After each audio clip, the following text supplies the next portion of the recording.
Okay, colleagues, I think we will shortly start our side event. Adam's here. It's Adam's here. Yes, thank you, Sylvia. It's great to see that more people are joining, and with your permission, I will start our side event. My name is, let me introduce myself first. My name is Nelya Rakhimova. I am a founder of Open School of Sustainable Development. It's an organization based in Russia, but I currently don't live in Russia anymore due to many reasons. And I am also a member of GCAP European Council. Today, we will discuss really an important topic, but let me first introduce GCAP as an organization. It's a global movement of justice. GCAP has civil society coalitions in 58 countries in Africa, Asia, Latin America, and Caribbean, and Europe. What is happening to refugees and migrants at the European borders is a big injustice, and I think all participants will agree with this, because what we see, starting from the death in the Mediterranean Sea to illegal pushbacks in all other territories of Europe. We are happy that European countries welcome refugees from Europe and still other countries. We also observe lots of political refugees. Also, I can add it from my side, from Belarus and Russia now. And all these topics are very important. In meanwhile, the EU must respect the human rights of all refugees, and sometimes it's actually not happening in practice, unfortunately. Together with members and partners, GCAP started the Faces of Migration project. We wanted migrants and refugees to give a face to speak about their situation. That's why basically, okay, thank you very much. Yeah, this is our hybrid event in live. We are grateful to all who contributed to the special report on migration, which was developed by GCAP, and today our side event is about the presentation of this report. And today here we have also with us authors of the report and people who contributed to it. I wish you a good discussion. We have lots of speakers, so please, I ask all speakers to be concise, to follow my timing recommendations. And just in case for all participants, especially who are online, I would like to introduce Johannes. He is our tech support. And if you have any technical difficulties, please ask him to help you. And the final, I think, introductory part, I ask all participants who are not speaking, keep yourself muted, that we all can hear the speaking person. So at this point, I think I will start to introduce our speakers, and with my pleasure, I will give the floor to Andrea Stocchiero. Sorry. Thank you, George. From FOCSIV Italy. Please, Andrea, the floor is yours. We would be happy to hear introductory words from you. Okay, thank you, Nelya, for your introduction. Substantially, I will repeat what you have already said, in the sense that we are here now to present the report on migration SDGs. And this report was done by GCAP Europe together with 6 partners, European partners, that are present in the seminar now. And the report was done thanks to a project. The name of the project is Faces of Migration. And the project is funded by the European Union.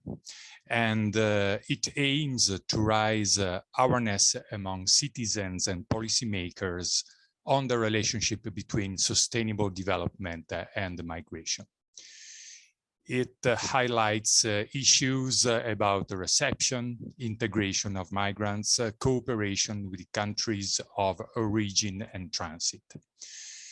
And it tried to show how it's possible to have a positive approach whereby migrants and local communities can act together for sustainable development. In this report, GCAP is very concerned about important issues. The first one is the problem for the lack of protection of human rights at the European borders and in migrant reception and detention centers. Second, the problems of integration with segregation of migrants in dirty jobs. Third, the externalization of migration control with a certain instrumentalization of development cooperation. And finally, the criminalization of civil society solidarity. On the other hand, GCAP considers that the respect for human rights is fundamental for migrants to be recognized and to be able to effectively contribute to sustainable development in Europe and in their countries of origin.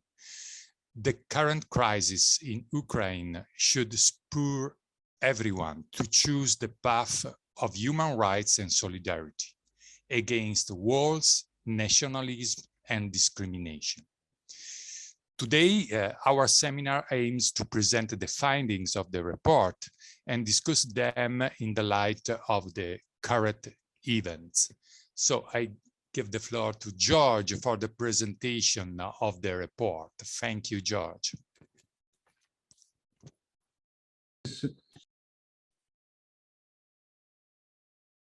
Okay. Yeah, thank you very much, Andrea. In fact, it is Sylvia who's going to start. I will take over about halfway through. Yes, please, Sylvia Beales and George Gelber now will present the report. Sylvia, the floor is yours. There we go. Right, here we go, everyone, from the beginning.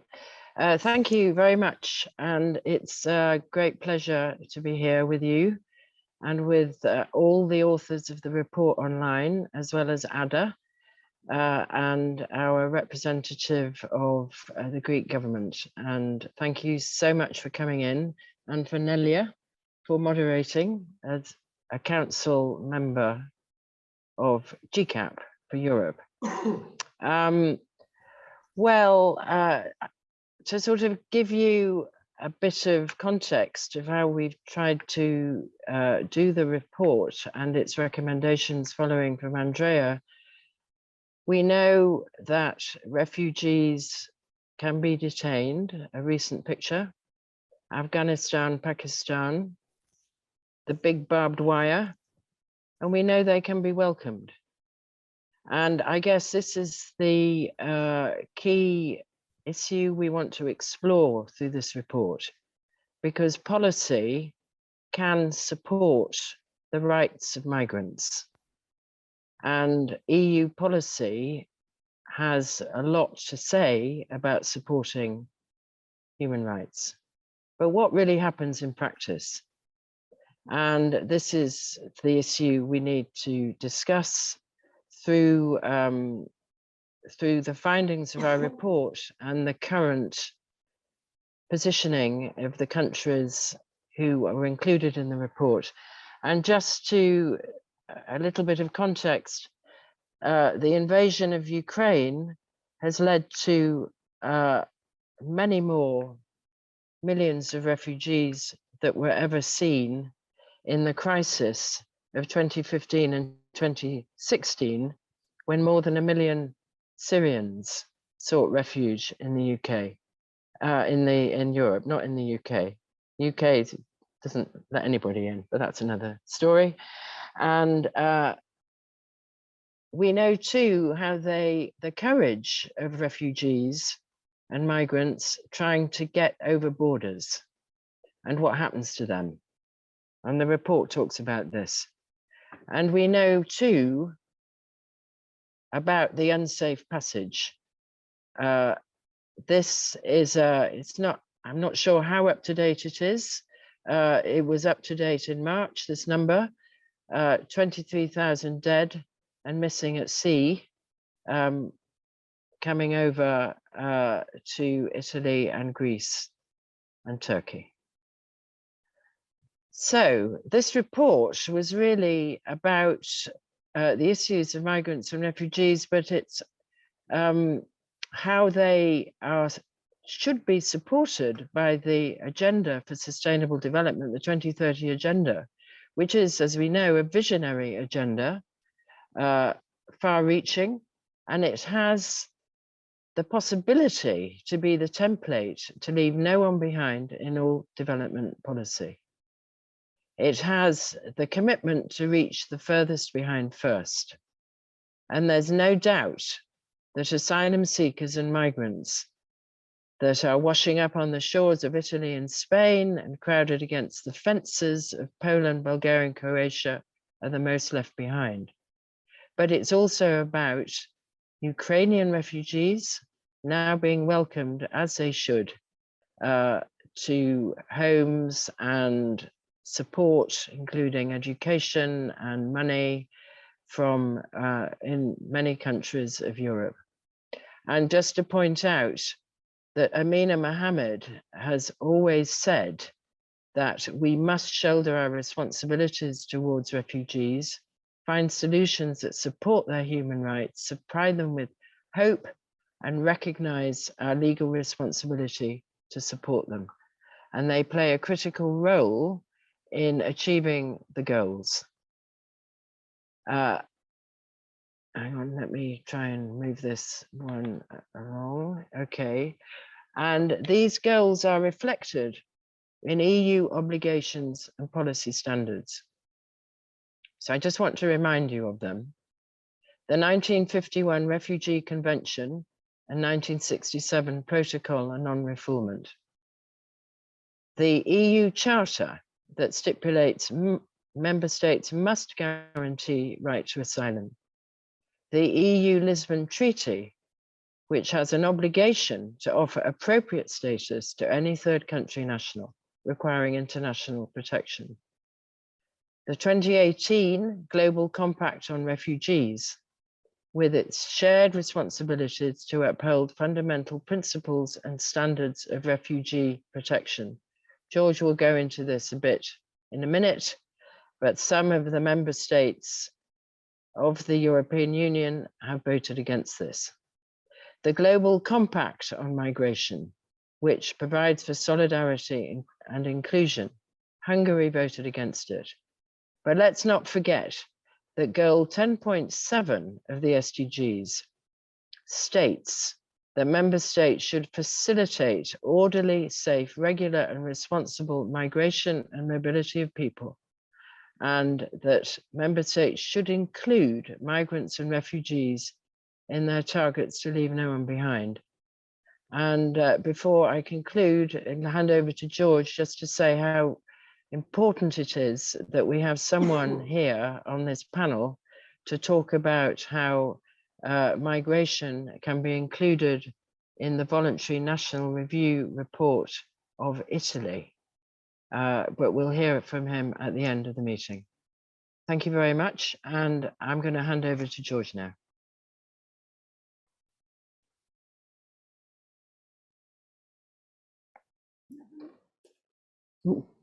Okay. Oops. Should I just? Yeah, maybe. Okay, next slide, please. Yeah,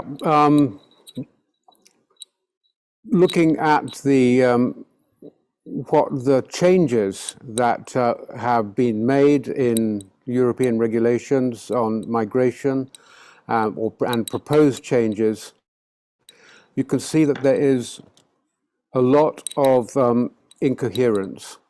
The Dublin regulation still applies. This means that asylum seekers, if they are granted refuge, must stay in the country of first arrival, where they are processed, and cannot move on to second countries.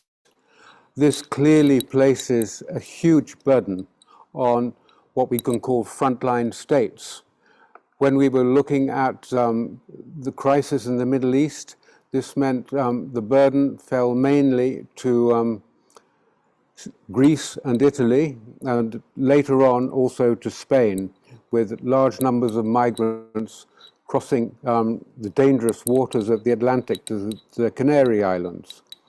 And then, as Andrea said, the European Union, that is, and has outsourced its migration policy to Turkey and to Libya, the main jumping off countries for migrants and asylum seekers coming to Europe, with supporting them with billions of euros to prevent migrants leaving their shores, and to receiving them back when they are returned.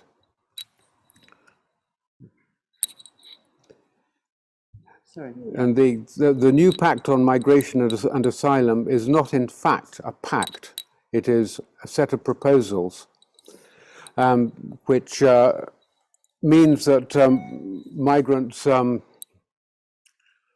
that solidarity does not exist throughout the European Union. Solidarity can be expressed by member states which do not want to accept asylum seekers by just supporting arrangements in frontline states to house and accommodate and process migrants and to return them to their countries of transit, that is particularly Libya and Turkey. Now, migration has been something which populist politicians throughout Europe have used to gain votes and gain influence and political power by demonizing migrants and asylum seekers. And EU policy has followed in fear of populism, has this ambition to prevent what is called irregular migration. That is, people who arrive in Europe without a visa. And you can well ask, how are refugees supposed to arrive in Europe? They necessarily do not have visas. And there are few European leaders who speak up for asylum seekers who are all irregular migrants until they are able to present a claim for protection. Valérie Pécresse in France, a conservative candidate in the upcoming elections, at her first big rally vowed to crack down on immigration. There is no sovereignty without borders, she said. So one of the first steps, one of our first recommendations, is that we and our leaders in the European Union should begin to counter these populist narratives by changing public attitudes to migrants.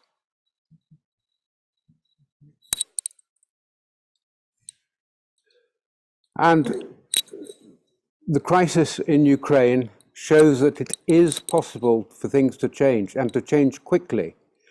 The EU temporary protection decision of the 7th of March showed what can be done. Minimal documentation is needed by Ukrainians at our borders. They are granted residence permits for up to 3 years, on guarantees for access to the asylum procedure if they need it, access to employment, access to a suitable accommodation and housing, social welfare, medical care, education, family reunification, opening a bank account, and can move on to another European country. All these things were virtually impossible for migrants before this decision was made. And now, what is the reality of migration? A minority of migrants are refugees. Many migrants come to Europe and are welcomed. Even before the Ukraine crisis, there were between 1 and 2 million Ukrainians in Poland, doing, like all migrants, doing the jobs which native citizens didn't want to do. And they make valuable contributions. In Italy, it's calculated that migrants contribute up to 10% of gross domestic products. And migrants are, in fact, a small proportion of the total EU population. We are not being swamped by migrants. We are not in danger of losing our identity, as populist politicians say. And so what are the contradictions at the heart of EU policy? The EU does recognize the contributions of migrants and wishes to facilitate their integration, makes efforts to do so, but at the same time, as we've said, wishes to prevent anyone not in possession of a visa from crossing EU frontiers, and is paying billions of euros to third countries, Turkey and Libya, as we've said, to prevent irregular migrants from embarking from their shores and asking them and paying them to accept them back when they are returned by member states. And now, as Andrea was saying, there's quite a sinister development in the use of international cooperation by the European Union. Up to 10% of EU international cooperation can be used to dissuade people from leaving their countries of origin. Projects can be designed not so much for development, but for keeping possible refugees in their own countries and preventing them from leaving. Thanks. So there's an urgent need for policy reform, and perhaps the Ukrainian experience will boost this. We need to look at the disproportionate burdens placed on frontline states by the Dublin regulation, the real lack of solidarity among member states. We remember back in 2015, there was an attempt by the European Union to distribute refugees from Syria more equitably among member states, which was resisted by the Visegrad states in particular. We need to reform the Dublin regulation and to respect and protect the human rights of migrants and asylum seekers, not regard them as criminals. And we need to live up to the ambitions of the 2030 agenda and the SDGs. So our report concludes, after going through a lot of detail, that refugees, because of their history of persecution and conflict, at the time of their arrival are among those most left behind, those most favored by the SDGs.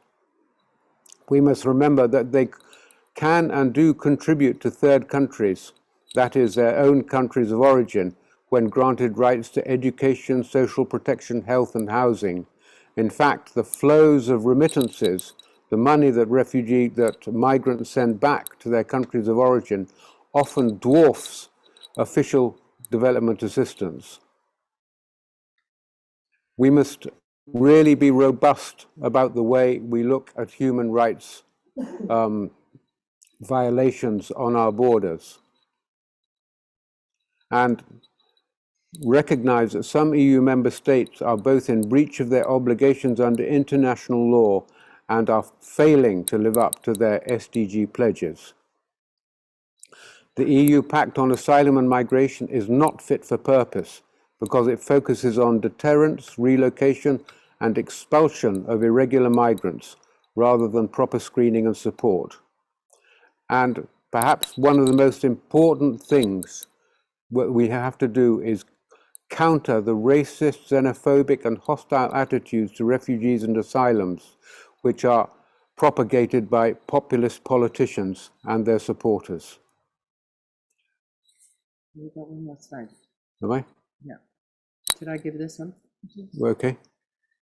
Okay, so we have some recommendations.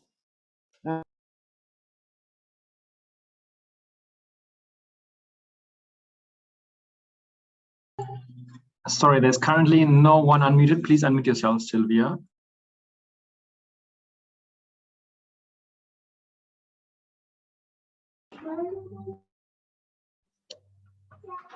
Kindly unmute yourself. You're still, the microphone is still off.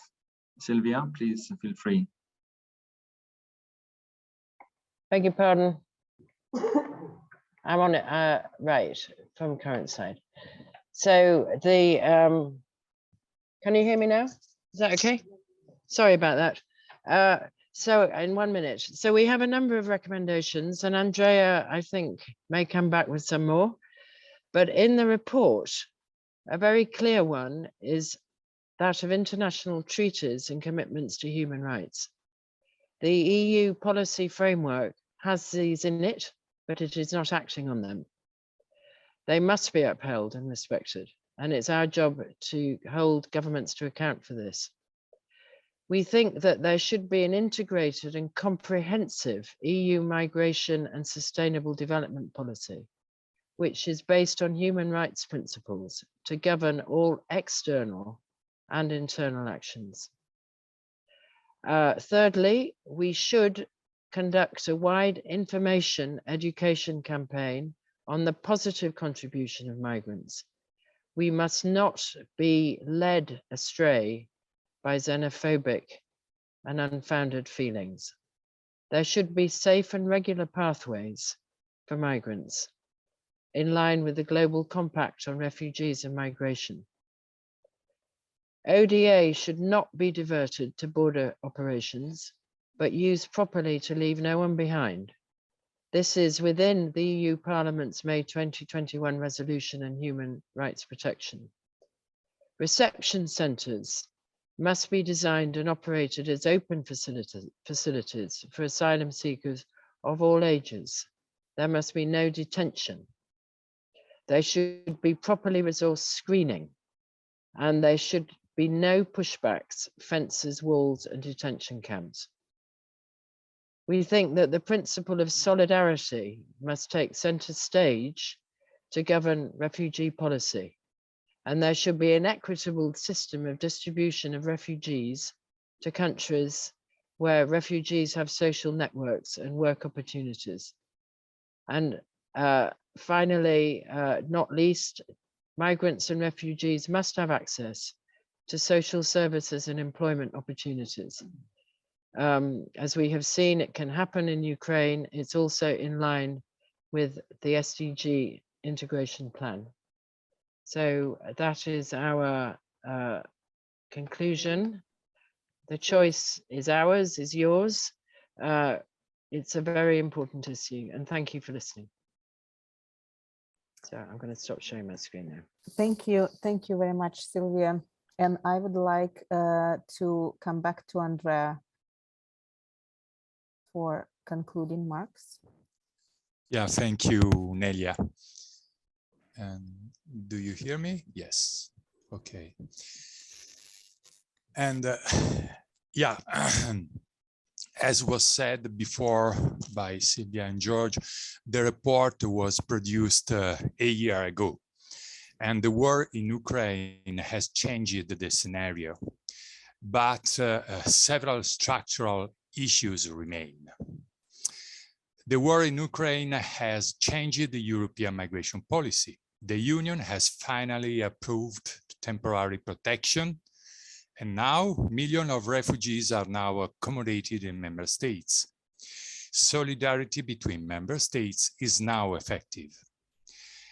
This change must lead to answer to structural issues that continue and undermine the implementation of the principle of Agenda 2030 in Europe regarding migration governance.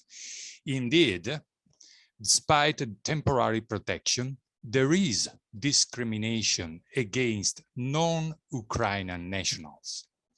This is an underlying problem of culture and policies based on xenophobia, which needs to be worked on. The Parliament, European Parliament, and the Commission should leverage this situation to fundamentally change the policy in favor of a real and strong implementation of the principles of Agenda 2030, starting with the one of leaving no one behind. No one, whether Ukrainian, Afghan, or Malian.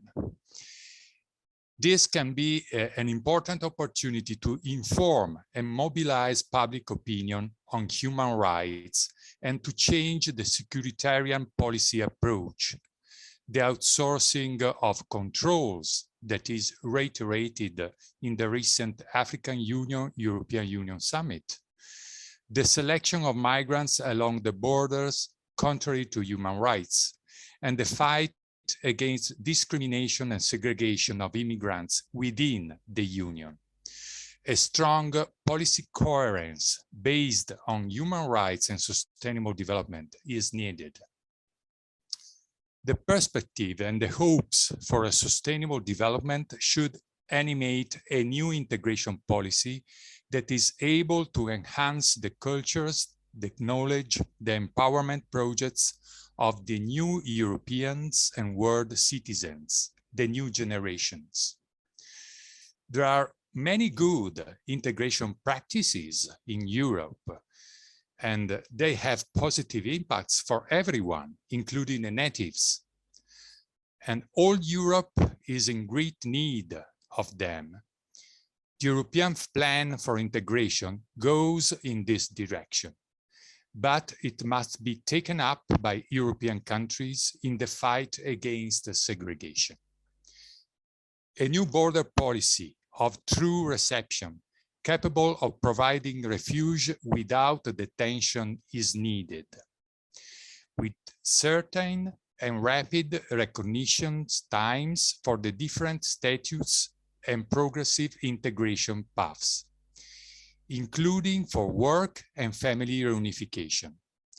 The procedures being negotiated under the new Pact on Migration and Asylum must change their approach. It's crucial to strengthen and harmonize entry channels as foreseen in Target 10.7 of the 2030 Agenda for regular, safe, and orderly migration. The Parliament and the Commission must continue to put pressure on Member States to improve their migration policies, incorporating them into sustainable development plans, and all sign and implement the Global Compact on Migration.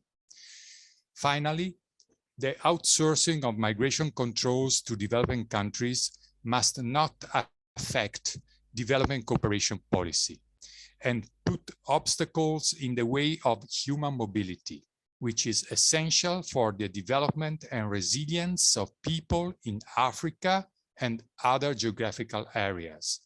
Think, for example, on the new environmental migrations. Tackling the root causes of forced and involuntary migration means reinvigorating cooperation for sustainable development, which is the only one capable of sustaining over time the right to stay and the freedom of choice for the mobility of young Africans. We must change the spirits and minds of European citizens for a sustainable development policy anchored in the hope of a better world for all. Thank you. Thank you very much. Yeah, thank you very much, Andrea, for this comprehensive list of conclusions and recommendations. I would like now to give the floor to Ms. Ada Uga Abara. I hope I pronounce your name correctly. You are welcome to share your experience. Thank you very much for the invitation. Thank you, Sylvia and George, for the presentation and for sharing your recommendation with us. My name is Ada Guabara, and I am part of the Nigerian diaspora in Italy. I was born in Nigeria, and then I spent like almost 20 years of my life in Italy so far. And let's say that in every step of my life in Europe, I've always been aware of the distance, the gap between the policy level and the values of the European Union and what actually happened in my context in Italy and in the north of Italy. I obtained a bachelor's degree in political sciences, international relations, and human rights from the University of Padua. And during my studies, I was so eager and knowing what the European Union was doing in, let's say, in terms of public policies to, let's say, enforce the human rights principles that are in the fundamental declarations of the Union. And let's say that acting together as one and leaving no one behind, we've heard again today, and that is, let's say, an important part of the European policies and values, is something that's far from being implemented on the daily basis. And the recent case we're seeing with Ukrainians fleeing the country because of the conflict and non-Ukrainians trying to flee the country is, let's say, the ultimate demonstration of the difference in treatment regarding people that are perceived as European and what the different member states are doing for migration. And I think that it's extremely difficult to, as part of the civil society, and I'm thinking about youth organizations, diaspora organizations, and other national, international, non-governmental organizations, it's extremely difficult to hold the burden of reducing the gap. It looks like the institutions, the policy level is promoting inclusion, integration, and let's say the future of Europe in a more sustainable way, with a great focus on the SDGs and human rights principle. But it also looks like, let's say, the promotion, the active promotion and enforcement of these principles are left to the civil society on its own, and that the policy level is just not focusing on that part. And when it comes to migration, especially in the Italian context, let's say that all our migration policies, they are linked to security measures, to how to keep people from coming to Europe and how to, let's say, enforce bilateral agreements to be able to send immigrants back from their country of origin. And we all ask ourselves, okay, what is the difference, and which ones can be our perspective when we are trying to figure out the future of Europe, to figure out the future we want and the context we want to live in. Where's the point where the future, so this projection towards the future, will actually meet the reality of receiving measures and integration policies for immigrants living in Europe? And on my let's say, national context, we see a lot of contradictions on one hand. George before was talking about the contribution to the gross domestic income of immigrants in Italy, and the difference between the contribution and the funds that are then redirected towards migration policies and integration and inclusion in the society. So there's a level that one, then the institutions, they fail to see immigrants as citizens, as part of the context. So people that are born and raised in Italy, they are always seen as immigrants, and we don't have, let's say, strong measures and policies that try to build a path that will make them become citizens or see them recognized as citizens in Italy. And then at the same time, we're talking about how to create the future we want. And I think that when there is a void, so where the institutions are not, let's say, claiming their role in reshaping the future and the future perspective, then we are just leaving the floor to xenophobia and propaganda. So if we actually want to be able to fight against the challenges of our area and grant a future for the youth, for the European youth, then we have to avoid leaving free space for propaganda and xenophobia. And we have to actually enforce policies that will leave no one behind and will tackle the marginalization of immigrants in Europe. So I think that to sum up, I think that the recommendations, although they were written a year ago, they are extremely present, and that the Ukrainian situation is making them even more urgent, because we are seeing the gap in treatment between Ukrainians and non-Ukrainians. And we've seen actively that if we want to do it, then we already have the policy framework that will allow us to include immigrants in our society. So there was nothing new that was created ad hoc for these situations. The different countries, they just decided to enforce a regulation that was already there. So now that we know that the European Union is capable of receiving and welcoming people from outside of this European fortress, then us as the civil society, as citizens, we should be asking our institutions and our representatives to make that an equal treatment for all immigrants and for all asylum seekers and refugees coming towards our home. Thank you.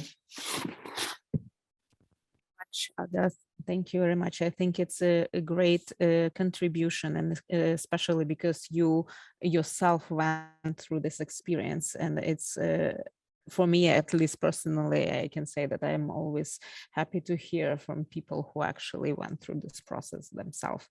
Right now, I would like to give a floor to Massimo Palantino, GCAP spokesperson from Italy. We actually had Massimo in the end of our program, but I got a special request to give you the floor right now. So we are happy to hear from you the contribution on VNR inclusion of immigrant issues. Thank you. Thank you, Nelya. Good afternoon to everyone, and sorry to come in this way, but different things overlapped at the end, so I asked this permission. So let me make just a very short comments. I understand I have 5 minutes to go to see how the migration issues are taken into consideration into the Italian strategy for sustainable development. We are all preparing now for the VNR because, you know, in July, Italy is one of the submitting countries, and it is the second time that Italy submits is VNR. Now, migration is not a specific focus of the strategy. However, there are interesting aspects that I would like to highlight. Actually, we have been involved. We have a body, an official body called the Forum for Sustainable Development that is convened by the Italian Ministry of Environment, that is the patron institution for the whole process in Italy. And within the Forum for Sustainable Development, we have had the opportunity of intervening and submitting our comments quite a lot on the forthcoming strategy. So the short remarks I'm giving right now are related to the strategy that is being drafted right now and is going to be approved, I hope, or we hope, by June or so, perhaps even before the high-level political forum itself. Now, it is interesting because this Forum for Sustainable Development is divided into different groups that are more or less, I won't give you further details of that, on the 5 Ps of the Agenda 2030, which are very well known to all of you. And personally, I chair the peace group, the group that is related to peace. Now, peace is somehow a funny object because everyone says that is a precondition of the sustainable development and the consequence of the sustainable development as well. But then when you go inside and you look for content, it's very difficult. Sometimes you end up on very formal legal issues or things like that. And for us, we have revised the peace strategy, even taking the rights as basis for our reflection. And the migrants' rights are one of the most important. You know, all that has much to see with the issue of policy coherence for sustainable development. This is somehow a mounting issue in the whole debate. And very often you look at the PCSD as a kind of matrix between objectives and targets. From our side, we don't see the relation between objectives and targets as something really crucial because it ends up being very, very technical. We look with much more interest at the coherence with the principles of the agenda. And the principles of the agenda, the rights-based development, leave no one behind principle, and other important principles that are behind the agenda are very important. So the rights of migrants are brought in through this way. Now, what kind of recognitions have? I'm already over. Just wrap up if possible, yeah. Yes, okay. I just wrap up. Now, there are just two things. One is often the rights of migrants are taken only from an economic point of view, empowering it from an economic point of view. We try to bring in the political side, who decides, who speaks. So this is one thing. The second thing is about the indicators. One important part of our reflection is how do you measure the progress of the Agenda 2030? Now, you know that under the Objective 10, there is an indicator that says how many migrants die in their travel towards the final destination. Now, it is interesting to understand that Italy does not collect this indicator. So working on indicators that really measure the things that we want to measure, even related to the migrants' right, is something very important from our point of view. Here I am, sorry, and over. Thank you very much, Massimo. I actually also would be happy to see shadow report from Italy, just because I am a promoter of shadow reports. So I don't know if you are preparing one, but it also would be a great possibility to provide alternative views on migration from civil society. So just some encouraging words. Maybe we will see also some kind of shadow reports from Italy or. Just a remark, GCAP Italy in the last years has always done a shadow report on policy coherence. Last year, most of our work was on migration, precisely, because we see migration one really turning point when looking at the this report is available in Italian. I think also an abstract in English, or perhaps the full report in English. Perhaps Andrea knows better than me, but in Italian for sure. So we can interact on about this, and it would be interesting. Thank you very much. I would like to proceed with our program, and right now we have a time slot actually for several partners of the project Faces of Migration to make a contribution from their side, because they were also co-authors, as far as I understood, of the report. And first person who I would like to make a contribution is Robert, who is actually here with us. Robert Krizanic, sorry, coordinator on the chapter from Slovenia and director of Institute Povet, and also a member of European Council GCAP with me together. So Robert, please, 5 minutes, maybe faster if you can.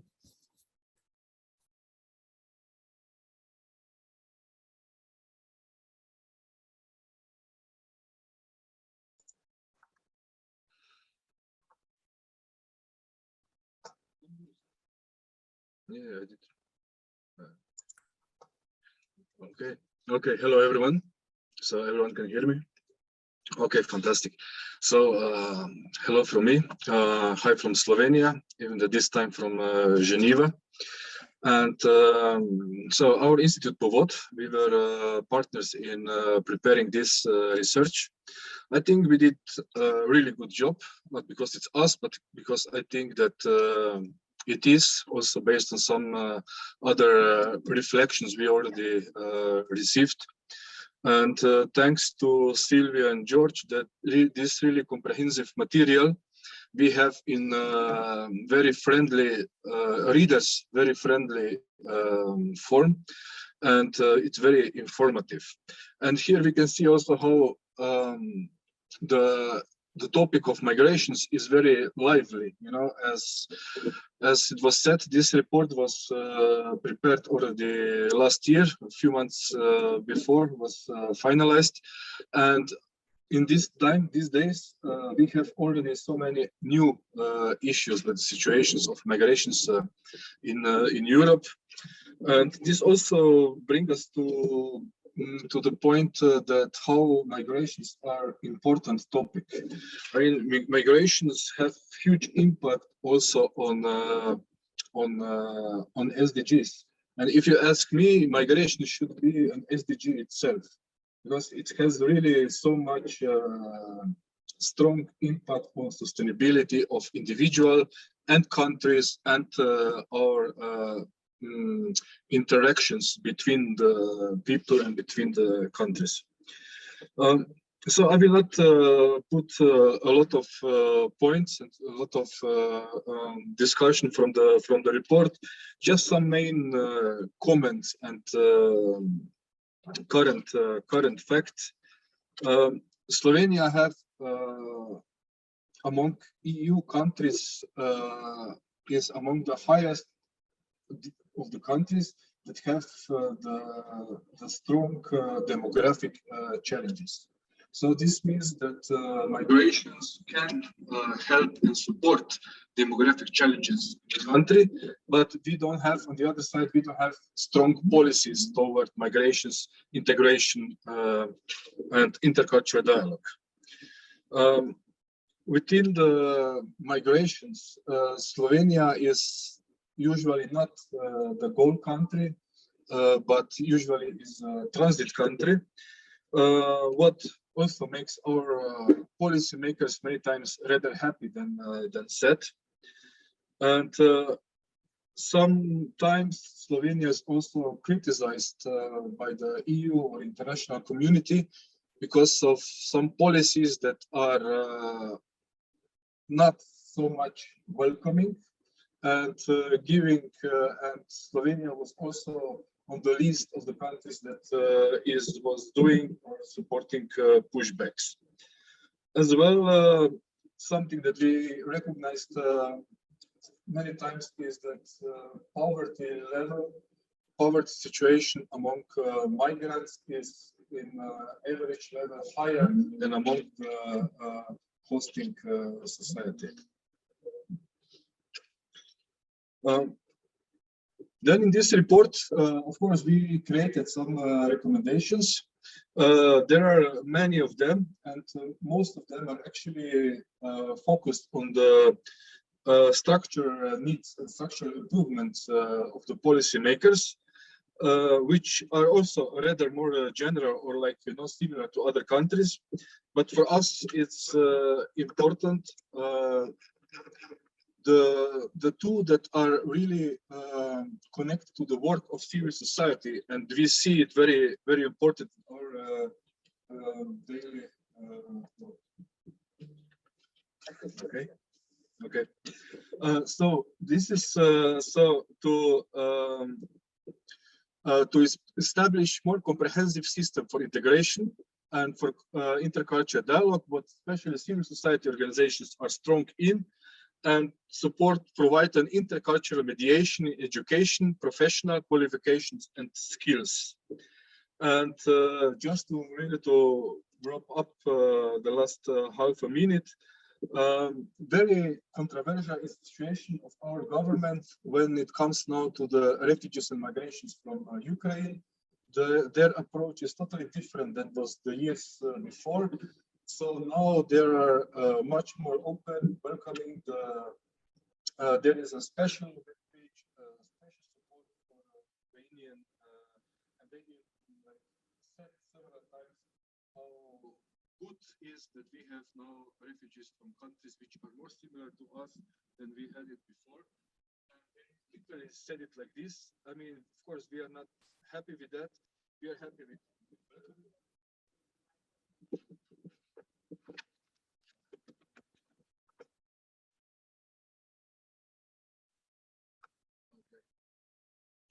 well, okay, so I can finish at that point and from the situation in Slovenia. Thank you very much. Sorry, we are really experiencing here different technical inventive approaches, so to say, how to manage hybrid event in such conditions. I would like to invite next speaker from Slovakia, Daniel Kaba. Are you with us?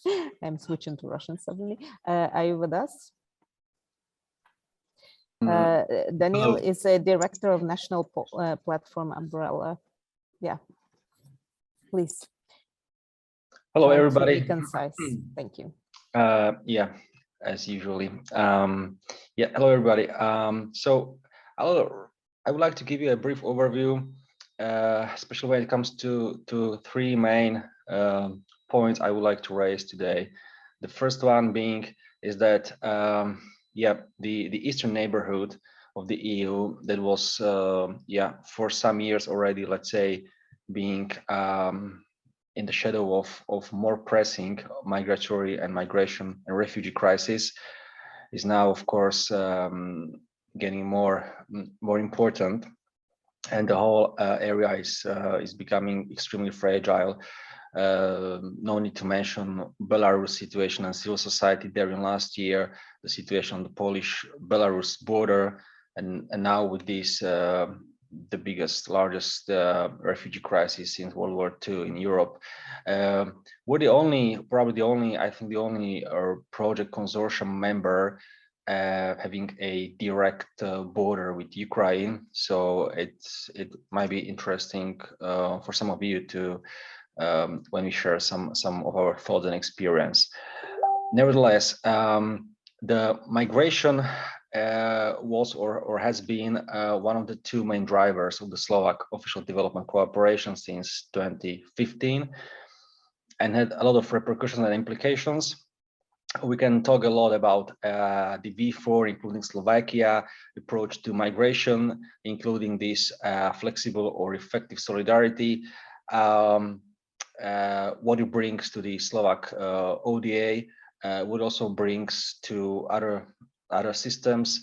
When it comes to the V4 financial contribution to the European Trust Fund for Africa, namely the border management project in Libya, there are many questions when it comes to securitization of the Slovak ODA, including, of course, human rights question, etc.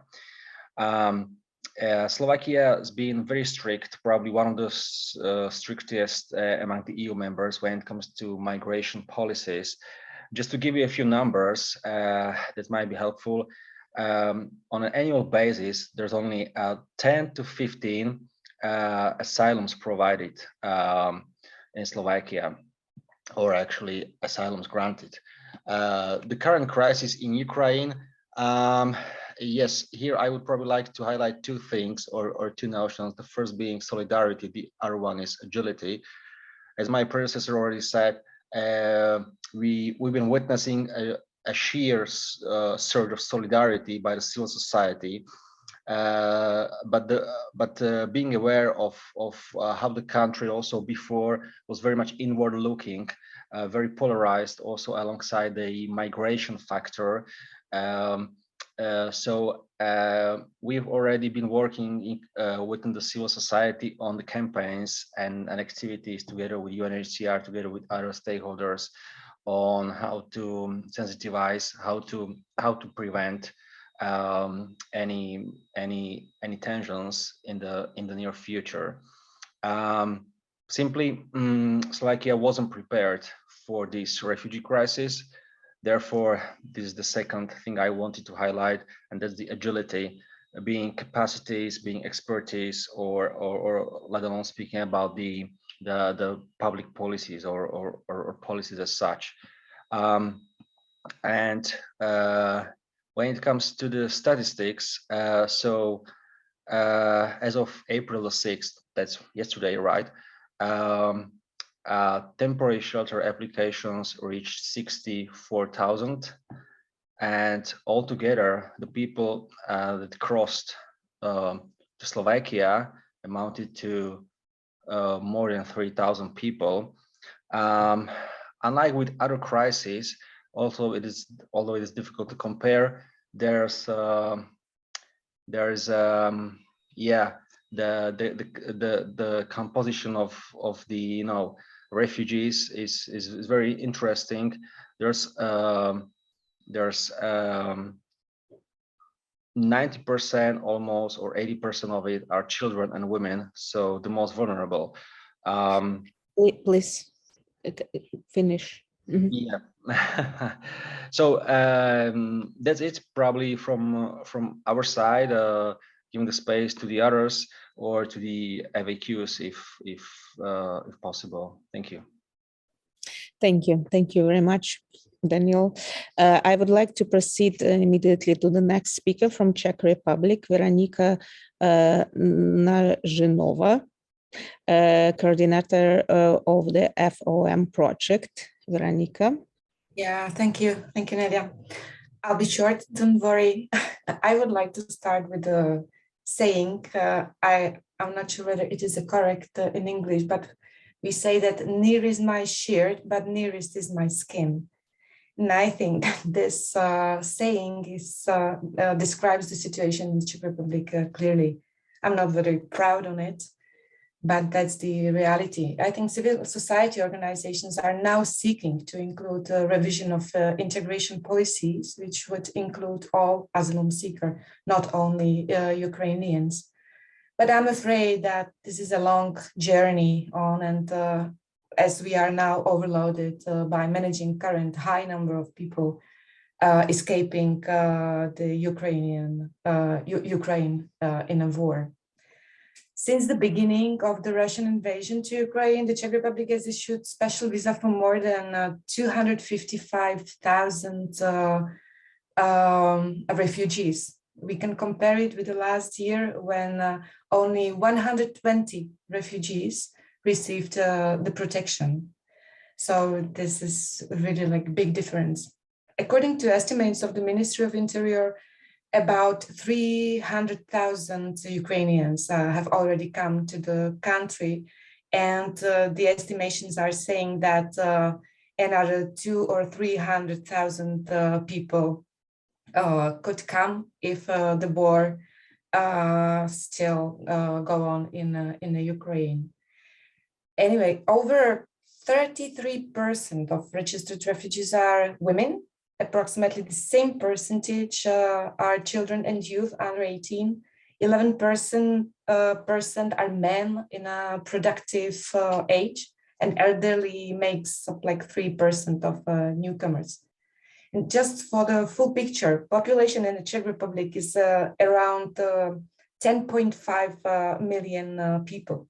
So it means that with these 300,000 refugees, it means that every 35th person in the Czech Republic is Ukrainian refugee from this current war.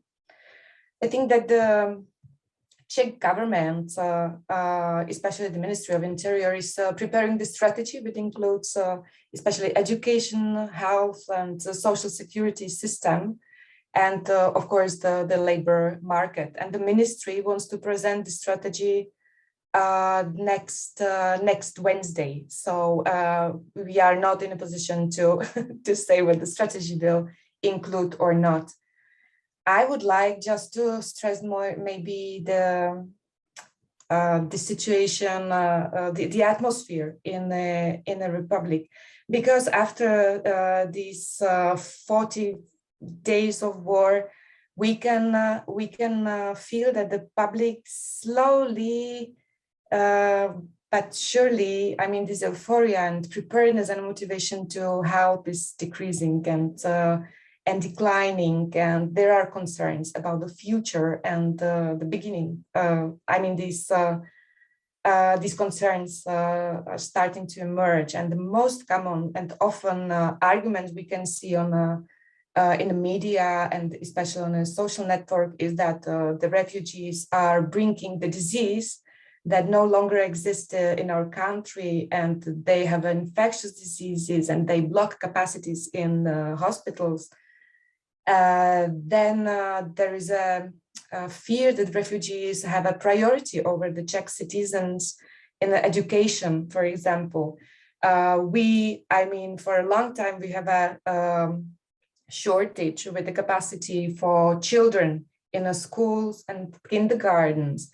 And now, like estimated 200,000 children and youth will need the education. So people are afraid that the Czech children will not be like that the schools will not have a capacity to include also the Czech children. Regarding the labor, I mean, due to the composition of refugees, when there are like 86% of people from Ukraine are women with children. So Czech are afraid that these people will not be able to work, and especially women with the small children, and they will only draw these social benefits and exhaust the Czech society system. And what this can cause, this atmosphere, yeah. So already we can see spreading the hate speech on the social networks, mainly towards government and NGOs, but also towards refugees themselves. There is a thread of inclination toward radical political parties, and there is the threat to political stability. This year, we are expecting elections to the Senate and the municipal elections. Next year, also the presidential election. And at the same time, we have a very new government just from the end of December. It means the four months, and they are facing the crisis caused by COVID first, and then now by the war in Ukraine. So I believe that also for our country, this is very challenging time, and I strongly hope that we will not end up as a Hungary with Viktor Orban as a winner of election. But I think this threat is here. Yeah, thank you. Thank you, Veronica. Thank you very much. And I would like proceed to the partner of the project from Greece, Dimitra from Action Aid Hellas. Are you here with us? Yes. Hi, Nelya. Thank you very much. I'll also try to be short. I just wanted to say that in relation to the part of the European Monitoring Report focusing on Greece, this event and the policy recommendations mentioned today by Andrea and Sylvia and George are very much in the news, and I'm glad for that, because today Dunja Mijatovic, the Council of Europe's Commissioner for Human Rights, spoke about the pushbacks at Europe's borders. She called for the states to ensure the implementation of their human rights obligations. She released a recommendation to member states governments on human rights violations at land and sea borders across Europe. So this is a relevant event, and more and more people and in high positions talk about pushbacks. I also wanted to highlight that the SDGs and Migration Monitoring Report that ActionAid prepared as part of the European Monitoring Report was published in December 2020 and did not include many of the important aspects of today's or even last year's world, such as the impact of the pandemic on sustainable development and the deterioration of the human rights situation for refugees and migrants.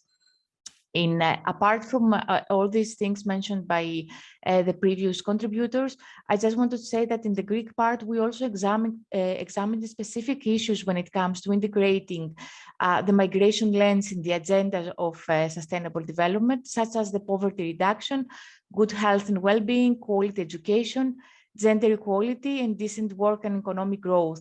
And I consider this equally important to the discussion we're having on the main European policies on migration, because integrating and seeing and examining how migrant and refugee children, for example, when it comes are included in quality education in Greece, and fighting for this is also quite important.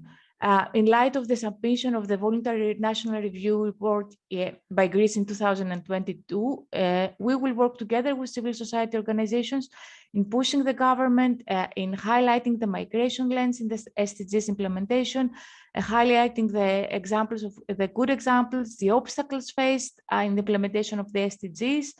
And I hope that we will have a very thorough report. Lastly, I also want to stress that Greece, as well as Europe, is showing responsibility with refugees fleeing Ukraine and solidarity. And this is the moment that we should fight for a fundamental shift in Greece and Europe's approach to people, dealing with people fleeing similar conflicts across the world. Thank you. Thank you. Thank you very much to be so concise. Yeah, and the last word I would like to offer again to Andrea to provide inputs from Italy. Yeah, thank you, Nelya. The situation now in Italy concerning Ukrainian refugees in particular. Well, the war in Ukraine is having a strong emotional impact in Italy. And first of all, we must stress the great role that civil society has played and continues to play in humanitarian aid and in welcoming Ukrainian refugees. Even today, these caravans are still formed with buses that bring aid and collect refugees in Poland, Hungary, Romania, especially women and vulnerable minors, to be transported to Italy for reception. As today, it's estimated that there are more than 80,000 refugees in Italy, and it continues to increase the number, mainly hosted by Ukrainian relatives and Italian families. It should be remembered that there are 236,000 Ukrainians living in Italy who work in the territory and are the main terminals for refugees. The government immediately issued an urgent decree to allow refugee-free access to social, health, and education services in Italy, and subsequently adopted the European Temporary Protection Permit. The government has designed the National Civil Protection as the body to organize a reception in coordination with the Italian regions.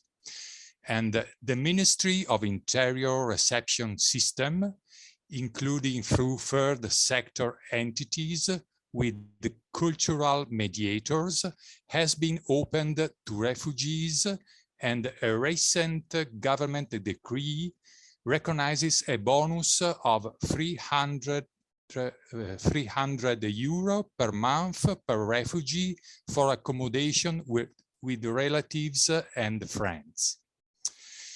These initiatives are appreciated by civil society because a good dialogue has been established with the institutions for the co-planning of reception. The Italian government has so far allocated almost 400 million euro for reception, and new allocations are expected. In short, Italy, from civil society to institutions, has opened its doors to solidarity with the refugees from Ukraine. This also has a political significance in terms of Italy's interest in supporting European solidarity in the Pact on Migration and Asylum. It's about continuing with the reform of the European policy to overcome the Dublin regulation. All member states must show solidarity in reception with the first countries of entry, from Poland to Greece, Italy, and Spain. As a civil society, we stress the need for reception to be non-discriminatory and capable of recognizing the right to asylum without rejections at the border, with human rights as a cornerstone of the migration policy. Thank you. Thank you very much, Andrea. And I would like right now to give the floor to our last speaker for today, Sylvia Pessoa. I actually don't have the full list of your okay, hello. So yes. Maybe you say it yourself. Yes. Hello, everyone. I will be representing today the Special Secretariat for the Protection of Unaccompanied Minors of the Ministry of Migration and Asylum in Greece, where I work as an operations assistant, providing legal support. I would like to thank you for this invitation and for this opportunity to present to you some of the aspects of the Greek reality concerning UAMs and some of the ongoing projects of the Special Secretariat. Starting from January 2020, that was the time that the highest number of unaccompanied minors was recorded in Greece, with the number reaching approximately 5,500 children, while now this number is approximately 2,000 children. At that time, the No Child Alone policy was launched, and the Greek government committed to establish a holistic child protection system. So in February 2020, the Special Secretariat for the Protection of Unaccompanied Minors was established and was designated as the competent authority of the overall protection of third country national or stateless minors deprived of parental care while in Greece.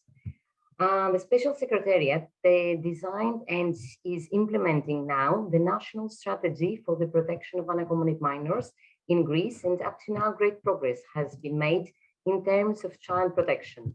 This was the first coordinated, comprehensive and multi-annual strategic plan for an integrated framework for the care and protection of UAMs in Greece. Moreover, in early 2020, in coordination with the European Commission, Greece has put a voluntary relocation scheme in place with the aim of supporting the relocation of unaccompanied children and teenagers, as well as other vulnerable refugees and families from Greece to other European countries. And up to now, more than 1,200 UAMs have been successfully transferred to other European countries. Among the progressive measures was also the legal abolition of the protective custody in police stations of the minors, and the gradual phasing out of the safe zones and hotels as interim types of accommodation for minors. And in addition to this, in 2020, over 2,000 unaccompanied minors were transferred from the reception and identification centers in the islands and Evros to appropriate accommodation facilities in the mainland.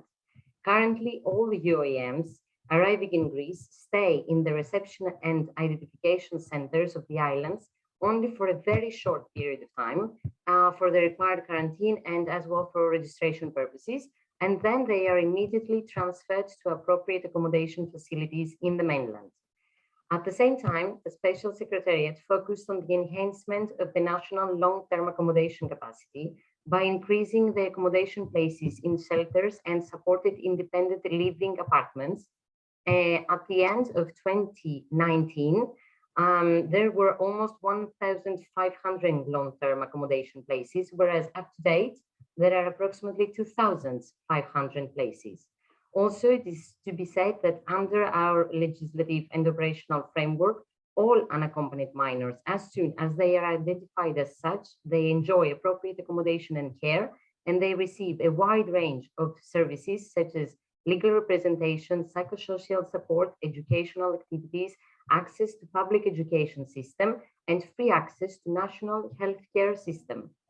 Additionally, the Special Secretariat established in April 2021 the National Emergency Response Mechanism with the aim of creating a safety net and offering protection to the most vulnerable of UAMs, those who are homeless or in precarious accommodation conditions. These children are in great risk of falling victims to trafficking networks and being subject to abuse, violence, and traffic and exploitation. It should be noted that the national mechanism includes 24/7 helpline that provides immediate protection, and currently there are places in emergency accommodation facilities where children that are identified from the national mechanism, they're immediately transferred there until they're transferred to the long-term accommodation facilities. Nowadays, in light of the ongoing Ukrainian refugee emergency, the Secretariat has mobilized this national mechanism for the protection of unaccompanied and separated minors arriving in Greece from Ukraine. The 24/7 tracing line has been activated for these cases and is receiving referrals of unaccompanied and separated minors displaced from Ukraine.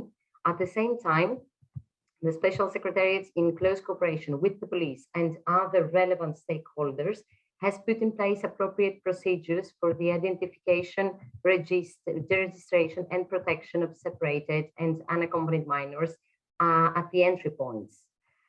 And also let me now say a few words about the Mentorship Program, which is a project that provides community-based support to children who have entered the Secretariat's protection network. And this project is led by 3 former unaccompanied minors who reside in Greece and face similar difficulties, challenges in the past.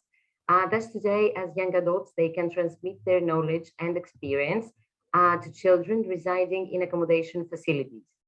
Concerning now the integration of UAMs in the Greek community, there is the unit, the integration unit, which is operating within the Special Secretariat and is coordinating various actions. Some of the most significant are the support to all UAMs to have access to formal and non-formal education, and is providing capacity building services and trainings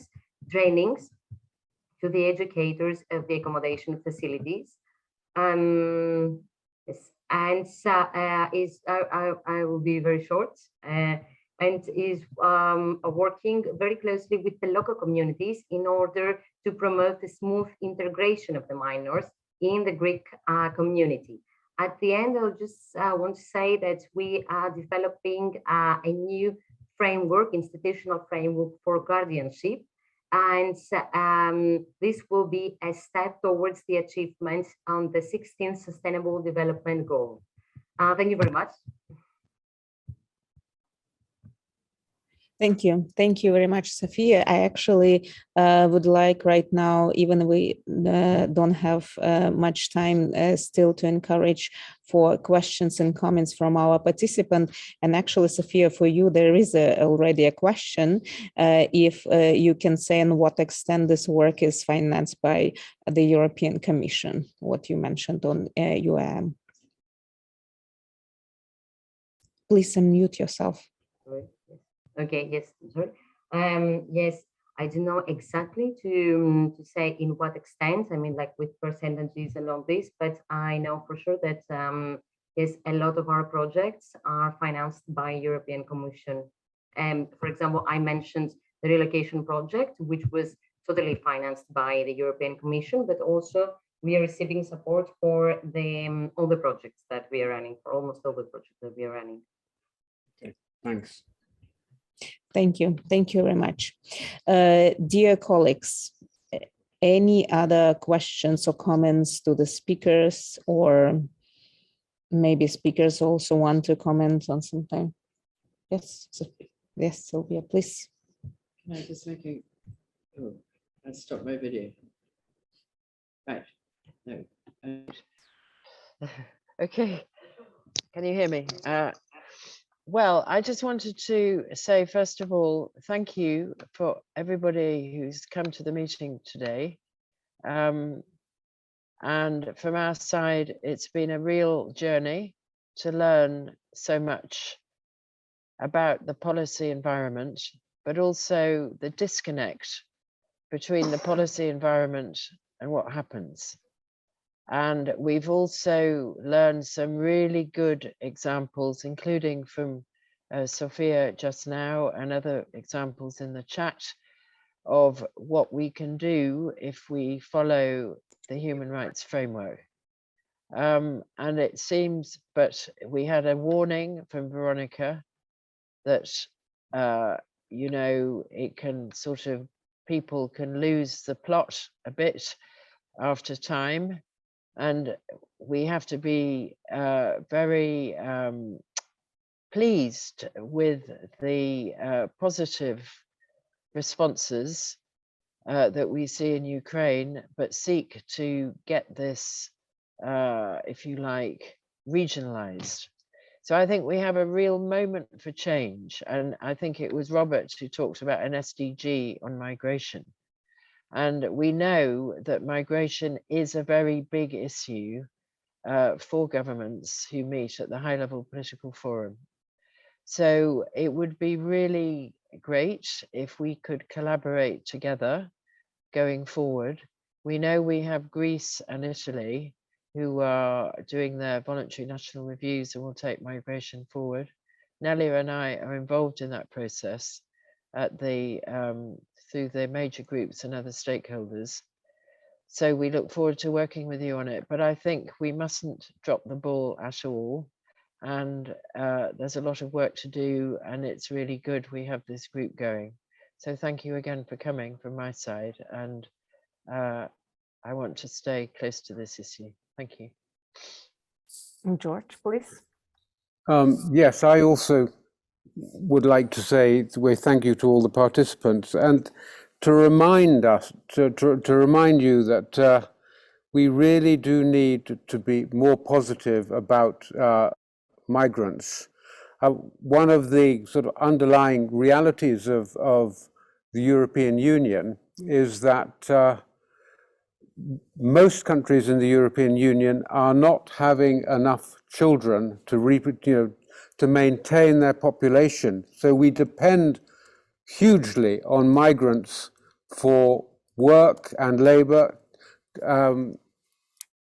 And there are some very, very positive examples. I mean, the one I know about in Italy, where migrants are being used to, are being helped to settle in towns in the interior of Italy, which are losing their population and are helping to revitalize communities. And this is a reality, the low birth rates all over Europe. So we do need migrants, and we need to value them. I'm sorry, we just have multiple microphones. Dear colleagues, I think we are exactly on time right now. And if we don't have any comments, or Sylvia, you wanted to add something else or not? Oh, no, that's fine. Just that whether we could have a group photograph. Yes, exactly. This is what I also wanted to say. Yeah, please, dear colleagues, if you want to be at the photo, or if you don't mind, please turn on your video that we can take a picture of everybody who was presented. We actually have several colleagues here in the room, but we will keep them in mind that they will also be listening to this event. So Johannes, you will do a snapshot, right? Just wait some seconds more. In 5, 4, 3, 2, 1. Great, thank you so much, all. Thank you very much. Oh, Daniel just connected. I'm just gonna. Okay. Oh, okay. Also, the recording of this, which will be available on the GCAP YouTube channel, where we can also take further snapshots of the screen. So thank you very much. Okay. Thank you. Thank you very much, dear colleagues. Thank you, Sylvia, for inviting me to moderate even on this special circumstances. And I also, I think, would like to thank Ingo, who was not here with us today, who actually organized this event. But unfortunately, he has COVID. COVID never left us. And I hope we just all wish him all the best with his health and that he recovers and will be back to us soon. Yes. Thank you, Nelya, for taking on the moderation of this session at quite short notice and doing it so competently and professionally. And can I just thank Johannes, who is our technical man, and he came in from Colombia at the last minute, and without him, I don't think we could have done it. So thank you so much, Johannes. Thank you. Bye bye. Thank you. Bye bye. Bye bye.